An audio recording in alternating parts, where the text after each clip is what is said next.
जिस भी मंदिर का सर्वे हो रहा है वहां मंदिर के अवशेष मिल रहे हैं और ऐसा लगने लगा है मानो यही बात कांग्रेसियों को अंदर ही अंदर खाए जा रही है। तभी तो अब मस्जिदों के सर्वे के विरोध में कांग्रेस ने सुप्रीम कोर्ट का दरवाजा तक खटखटा दिया है।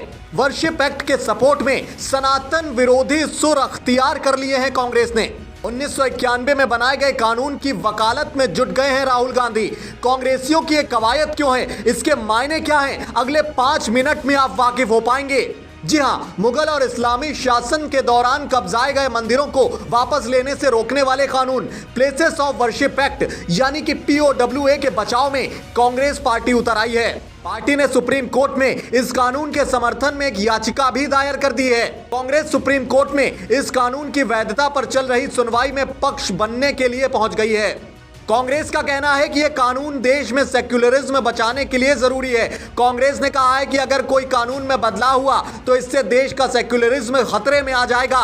याचिका सुप्रीम कोर्ट में कांग्रेस ने अपने वकीलों के जरिए दायर की है। याचिका में कांग्रेस की ओर से कहा गया है कि आवेदक प्लेसेस ऑफ वर्शिप एक्ट के संवैधानिक और सामाजिक महत्व पर जोर देने के लिए इस मामले में हस्तक्षेप करना चाहती है, क्योंकि उसे आशंका है कि इसमें कोई भी बदलाव भारत की मजहबी एकता और सेक्युलरिज्म को खतरे में डाल सकता है और इससे राष्ट्र की संप्रभुता और अखंडता को खतरा हो सकता है।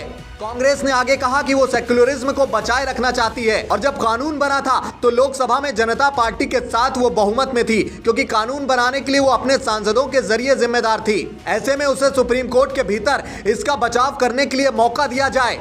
कांग्रेस ने दावा किया कि इस कानून के विरोध में डाली गई याचिकाओं में गलत दावे किए गए हैं। कांग्रेस का यह भी दावा है कि इससे हिंदू, सिख, जैन और बौद्ध धर्म के लोगों के साथ कोई भेदभाव नहीं होता। कांग्रेस ने कहा है कि याचिका में यह भी गलत कहा गया है कि प्लेसेस ऑफ वर्शिप एक्ट पक्षपाती है, क्योंकि यह केवल हिंदू, सिख, जैन और बौद्ध समुदायों के सदस्यों के लिए लागू है। प्लेसेस ऑफ वर्शिप एक्ट को देखने से ही पता चलता है कि यह सभी धर्मों के बीच समानता को बढ़ावा देता है और याचिका में बताए गए धर्मों के लोगों से अलग व्यवहार नहीं करता है। यह सभी धर्मों के पूजा स्थलों के लिए समान रूप से लागू है और 15 अगस्त 1947 के मुताबिक उनकी स्थिति का पता लगाता है और उसे स्थापित करता है। सुप्रीम कोर्ट में लड़ाई क्या चल रही है, अब आपको यह विस्तार से बताते हैं। इस कानून को हिंदुओं की तरफ से सुब्रमण्यम स्वामी, अश्विनी उपाध्याय और बाकी संगठनों ने चुनौती दी है। वहीं मुस्लिमों की तरफ से all India Muslim personal law board और जमीयत ने याचिका दायर की है। इस मामले में नई याचिका ज्ञानवापी मस्जिद कमेटी ने दायर की है। उनका कहना है कि वो भी प्रभावित हैं। मुस्लिम चाहते हैं कि इस कानून के खिलाफ दायर की गई याचिकाएं खारिज कर दी जाएं और कानून को पूरी तरह से लागू किया जाए। उनका कहना है कि कानून के तहत अब किसी भी मुस्लिम मजहबी स्थल पर दावा नहीं किया जाना चाहिए। वही हिंदू पक्ष ने कहा है कि इस कानून के जरिए उन सभी धार्मिक स्थलों को कानूनी मान्यता दे दी गई जिनका स्वरूप 1947 से पहले बदल दिया गया था। हिंदू पक्ष ने कहा है कि इस कानून की धारा 2, 3 और 4 को रद्द कर दिया जाए। हिंदू पक्ष का कहना है कि कानून के चलते उन धार्मिक स्थलों को भी वो वापस नहीं ले सकते जिनको आक्रांताओं ने तोड़ा था। हिंदू पक्ष ने इस कानून को संसद में पास किए जाने का भी विरोध कर दिया है। हिंदू पक्ष का कहना है कि ऐसा कानून है जो लोगों को न्यायालय के दरवाजे खटखटाने से रोकता है। ऐसे में पूरी तरह से असंवैधानिक है। हिंदू पक्ष ने इसके अलावा कानून की संवैधानिकता पर भी कई गंभीर सवाल उठाए हैं। इस मामले को लेकर 12 दिसंबर 2024 को सुनवाई हुई थी। इसकी सुनवाई CJI संजीव खन्ना की बेंच ने की थी। सुप्रीम कोर्ट ने इस सुनवाई में आदेश दिया था कि अब देश की अदालतों में कोई भी ऐसी याचिका स्वीकार नहीं की जाएगी जिसमें किसी मजहबी स्थल की स्थिति को लेकर चुनौती दी गई हो। सुप्रीम कोर्ट ने प्लेसेस ऑफ वर्शिप एक्ट मामले में केंद्र सरकार से एक हलफनामा दायर करने को कहा था। क्या है 1991 का प्लेसेस ऑफ वर्शिप एक्ट, अब ये आपको बताते हैं। पूजा स्थल अधिनियम 1991 या फिर places of worship act 1991 PV Narasimha Rao की अगुवाई वाली कांग्रेस सरकार में आया था। इस कानून के जरिए किसी भी धार्मिक स्थल की प्रकृति यानी वो मस्जिद है या मंदिर या फिर चर्च, गुरुद्वारा, ये निर्धारित करने के लिए नियम बनाए गए हैं। इस कानून के मुताबिक देश के आजाद होने के दिन यानी कि 15 अगस्त 1947 को जिस धार्मिक स्थल की स्थिति जैसी थी वैसी ही रहेगी।